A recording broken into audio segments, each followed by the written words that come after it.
So I'm excited today. I'm going to be doing some interesting training, I think, for my neck. I've had a long history of neck tightness on my left-hand side. It used to be pretty bad back in 2017. I was living with a roommate at that time. Didn't love being there. Little stressful. And my neck started getting tight. And it was really bad for a couple of years. Started doing some particular work on it, and I felt that it got better and better. And since then, I've actually started using a machine at our gym here. It's a Cybex neck extension machine. I don't know if every gym has. I don't think they're that popular, but it's a very well-designed machine. And I've been using it to work on my neck in a couple of different ways. My tightness is like on this side right here. So I don't know if you're anything like me where if I've had like a really long day, and I'm sitting, especially at my computer, if my ergonomics aren't that great. At home, I have like a very specific setup, a very elaborate one here at work. I'm at a desk and I'm kind of limited by my laptop and everything, but after a long day of sitting down and doing work, this area of my neck can get really tight and get really achy at times. And so what I found is that by doing some certain exercises on this machine, very deliberately, my neck tightness has gotten actually better. And the time it takes it to get tighter has gotten a lot longer, which is good. Instead of sitting down for 5 hours and doing some video editing or some program for clients or doing some research or working on some other projects that I'm growing, filming podcasts and whatnot, instead of it happening over like 3 or 4 hours, it's now 5 or 6, and sometimes it doesn't even happen at all, which is great. And the thing that actually made the biggest difference for me was not even just training my neck, but being able to do this neck machine and use my thoracic spine, because what I think is happening, based on the data I have on myself from working with a couple other professionals, is I think like my neck musculature is pretty good, but the difficulty is that my thoracic spine, right, through this middle part, kind of right and through here, or actually this might be a good idea. Show you this guy here, right? If we can see this okay. This part of my spine right here doesn't have as much output. And so this part over here ends up taking a little bit more load. Since I started working on more output in this area here, right, maybe call this your T1 through T6 area, the upper part of my thoracic spine, right, just below where you'd consider the neck to be. Once I started doing that, things started feeling a lot better. And I've been doing that, and then also been doing a little bit of like lateral flexing on the right-hand side. Because what I think is happening is my body's dumping all the work and all the load into the left side of my neck. So I'm going to be, that could have been bad news, Bears. I'm going to be doing some exercise for that right side of my neck, and we're going to see how it goes. I'll talk you through it as I get some of it done. But if you've got some kind of neck discomfort, one things I don't recommend doing is stretching that side. I'd recommend trying to strengthen everything else around it to take a load off of it. I see that an overwhelming amount of times that when someone's got something that's tight and achy, it's usually doing too much work and doesn't need to be stretched and relaxed. It's the other things that get stronger. We need to be encouraged the things that aren't doing as much work to work harder. It'd be like if me and you were dancing and we're in dance competition and I'm dancing really, really hard and you're phoning it in. Who's going to be tired and achy by the end of the dance competition? It's going to be me because I'm working hard. Maybe not so much you because you're not dancing as hard over that time. So I'm going to go get my neck training in and you'll get to see what it's like. So this is the Cybex neck extension machine I've become a big fan of. I think a lot of people avoid neck training because it's not something that most people think about too much, and it's not something that we talk about too much in the ether of exercise, or if we do talk about it, it tends to be more in the vein of like do isometric holds, you're just pushing into stuff. You know, very seldomly do people talk about doing weighted things or using machines. I really like this one right here. I think it's set up for me because I don't think too many other people really use it too much. So I was talking about earlier is I've been not just working on my neck, but also my thoracic spine as well. So if I was to set this machine up here, right, and I just want to work my neck, I would just bring it up and down and just try to use just my neck by tilting my head. But what I'm going to actually try to do, and this is the difference, is I'm going to try to actually bring my chest up to the ceiling on every repetition, like so. Oh, yeah. And I can really feel those upper back muscles working. And these machines for the neck are interesting because we don't really get the same sensations of fatigue that we might for like the biceps or the quads or the calves. Those muscle groups that I just named very often, when we do them, we'll feel, oh yeah, that's good, that burning sensation.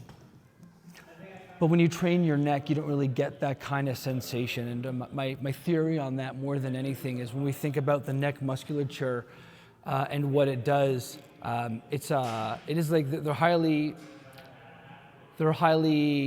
vascularized muscles for endurance, right? They're not muscles that we would really use to do a lot of rapid movements per se, or quickly like jumping or explosiveness. And because for the most part, what we would hope is that your skull sits on your cervical spine and the bones are stacked, your skull is stacked on top of your cervical spine, all those other bones. What we'd expect is it would be almost like balancing a sphere on I think about it bouncing like a tennis ball on a small can of tomato paste, as weird as that sounds. I'm trying to think if I got anything here. Right? Well, maybe not the best example, but it's almost like it's balancing.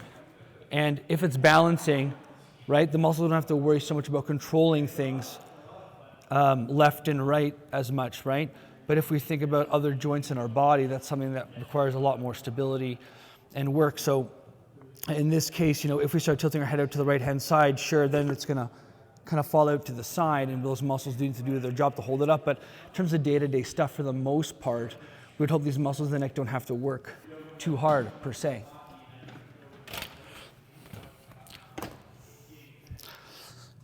And so, for that reason, and because the amount of proprioceptors in the neck is infinitely much, what's a poor way of looking at it, we have probably anywhere but 20 to 200 times more proprioceptors in the neck in terms of like positioning. Because when you think about it, this part of our body, this neck, it's a highly sensitive area, right? If it doesn't feel very good, we really know about it. And so I think between having way more muscular fibers are there for proprioception and having this be way more endurance-based, and just being something we don't train too often, the fatigue doesn't present itself very much like a burn, but more just like, oh, I can't do, words are hard in the morning. I can't do many more. And we just have this kind of knowing that we're getting close to the end. And when I do my neck training here, unlike other muscle groups where you might be able to push them really hard to failure, and that even might not be appropriate for a lot of people doing a lot of different things, but especially for the neck, we don't need to necessarily push this thing to failure, because when we first start training it, it's so not used to getting this kind of stimuli that it takes very little training, just a set or two even, to get started with it. And when I first use this machine with my clients, one of the things that I do with them, it's fine. One of the things that I do with them is I say, let's just do 2 sets today, and we're just going to take it to a 3 out of 5 or a 3.5 out of 5 in terms of fatigue. And that's like 60 to 70% of the way. So just like a little bit past half in some cases, because that's really all it takes. And I find that like microdosing this daily versus trying to do, 5 to 10 sets, it's probably way more appropriate. These muscles don't necessarily need to hypertrophy a ton and get bigger. They really need more endurance than anything else. All right.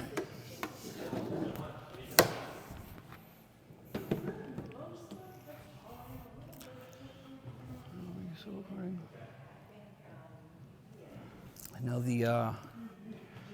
the other thing I like to do is train more the right side of my neck musculature, the right side. And that's because my left side is the one that's getting tight and aching, overworked. That's probably pretty good.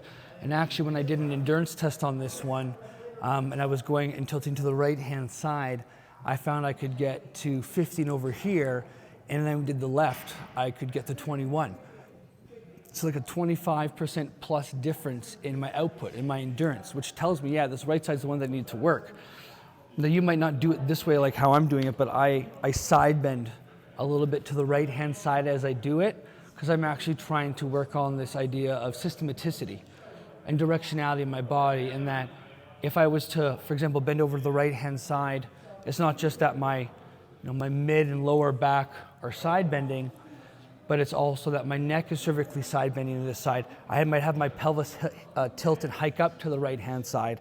And so I'm actually trying to train all those muscles to work together in addition to building the endurance.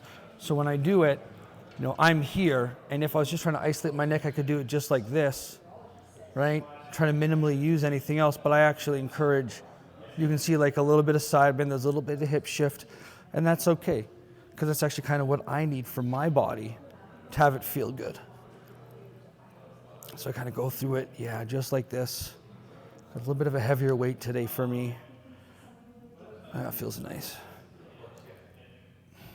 Always move through a range of motion that feels good. And there's some nights, some days where I wake up, I should say, and my neck still feels a little toasted or fried from the previous day. And so I might do less weight, or I might even just skip the exercise in general. I feel it's gonna be one more here. Yeah. Or I might just skip the exercise in general because I don't want to overdo it. There are times where if you're a part of your body, in this case, for me, my neck is feeling a little tired and worn down, maybe you just take a rest day. Or maybe you can do just a little bit of light stimulation for it. This whole idea of, we gotta push through the pain and train real hard, it's not a great idea, especially with the neck. Because you overdo it on your bicep. You might just have like a little bit of a tight, achy bicep, but you really overdo it on your neck and you have a tight, achy neck. It usually doesn't present as the kind of muscle soreness that would get in the biceps that might feel nice. It might present more as an achiness and things that don't feel good. Because if something's excessively sore and excessively achy, your body feels less comfortable moving through that range of motion, feels less comfortable using it, and that really hampers your day-to-day. So a lot of this has to do with your goals as well, because my goal for myself is just to be fitter and fitter and healthier and feel good as I get older. I'm not so concerned about pushing it really, really hard. I'm more concerned with just feeling good. So sometimes I push my legs and my body to improve the strength, get more muscle, build more endurance. But for my neck, I'm really just looking to have this thing not feel achy day to day, which is why I do a couple sets of that extension and a couple sets of this side bend here.